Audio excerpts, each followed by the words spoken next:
Hey everyone, I know you kind of know by now, but Hyenas has been canceled, and a lot of YouTubers have spoken about what this could mean for Total War and more broadly for Creative Assembly.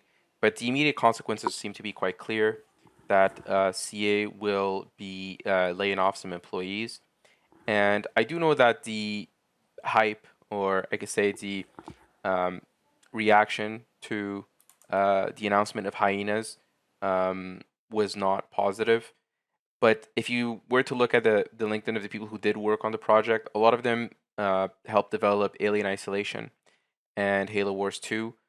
Both of these games were well received by the by the community, and so I don't think that this is a reflection, meaning the cancellation of Hyenas, of the talent of these developers, but rather a reflection of the poor management that we are starting to see at Creative Assembly by the executive team.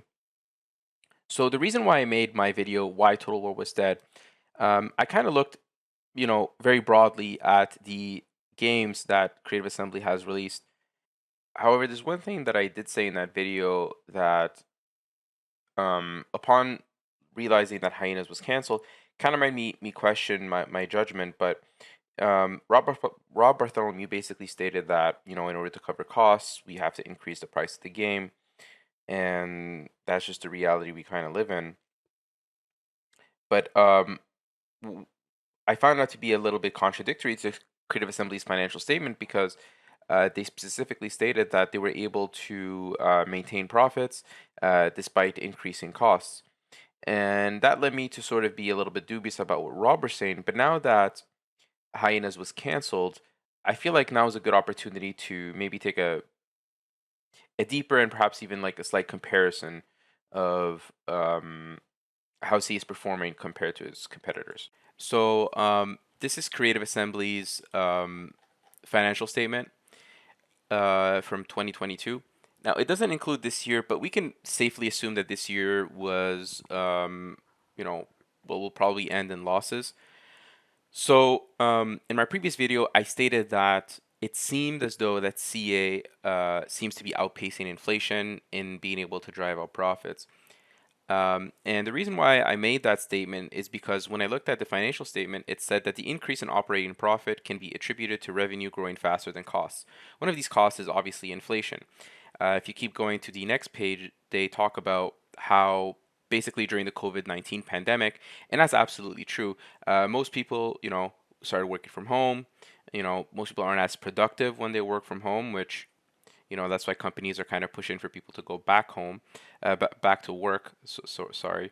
But even kids, you got your math teacher on one side, and you got the PS5 running Call of Duty Modern Warfare on the other. So people really took the time to, buy games and to get into entertaining themselves. And what that really led to is sort of the impression that, oh, we're making all these profits and everything is looking great. But if you were to look, and I'm just going to scroll down as quickly as I can here to Creative Assembly's profits and losses.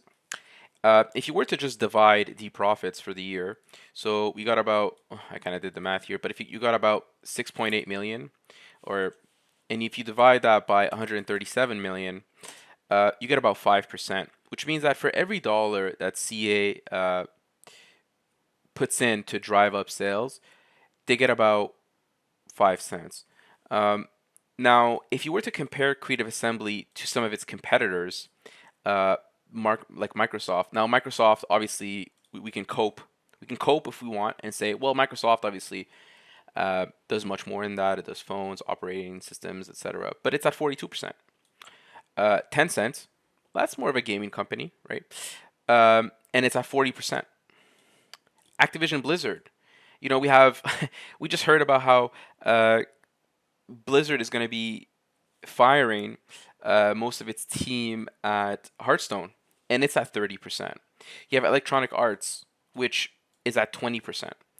And then you have Ubisoft, basically a company that, as far as I know, is dead in the water.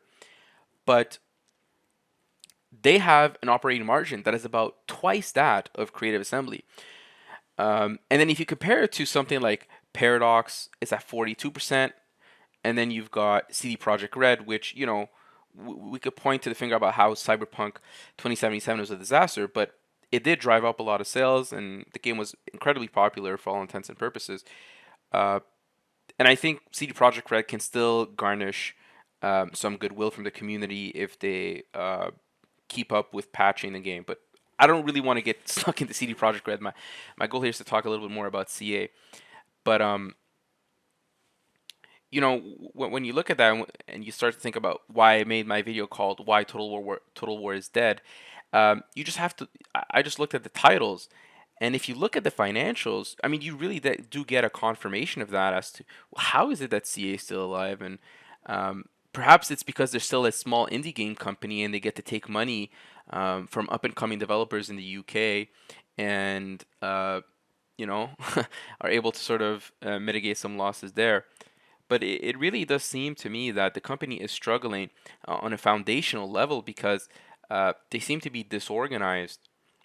Every game that they've put out over the last up until 2015, which is Total War Attila, has actually kind of been a disaster. I mean, I dislike Total War Attila. I know some people really liked it, but Total War Attila was an expansion, a standalone expansion. And then you have Warhammer, Thrones of Britannia, Three Kingdoms, Troy. Nobody plays these products anymore, and they're all dead. And the ones that have yet to even come into the shelves, or I guess on the Steam shelves, won't even be like bought. Like who do you know that has basically bought Total War Pharaoh? And then the one after that is dead before it even came out. So the game that's the biggest game that they have right now is dying. The game that's set to launch is dead on arrival, and then the game that they were developing is has been canceled.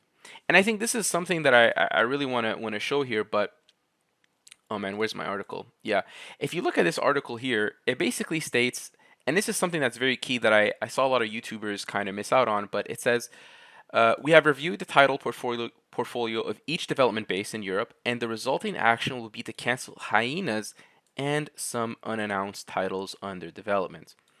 So this means that, and this is really unfortunate here because I know that the team behind Hyenas was in large part also behind Halo Wars 2 and Alien Isolation. And Alien Isolation was an excellent game. And I think this is not a lack of talent, it's mismanagement. And we see it at every turn. And I don't want to spend too much time on the details, but that's kind of why I said that Total War is dead. Um, so the fact that Hyenas was canceled does come as a surprise to me because it happened so fast. I felt like we were going to see this maybe 2, 3 years down the line, but it seems that perhaps Creative Assembly is imploding before our very eyes, and I think that's a good thing in large part because perhaps this is an opportunity for them to try something new, which will be to actually try and innovate and to do something new, something that people can look forward to, rather than reshuffling the same garbage where we have one step forwards and two steps back at every turn. So those are kind of my thoughts. Peace out. Enjoy your day. I'm going to bed. It's like 11, and I'm going to edit this thing tomorrow. You can call me Mystic Mac because I predict these things. I knew these featherweights don't understand.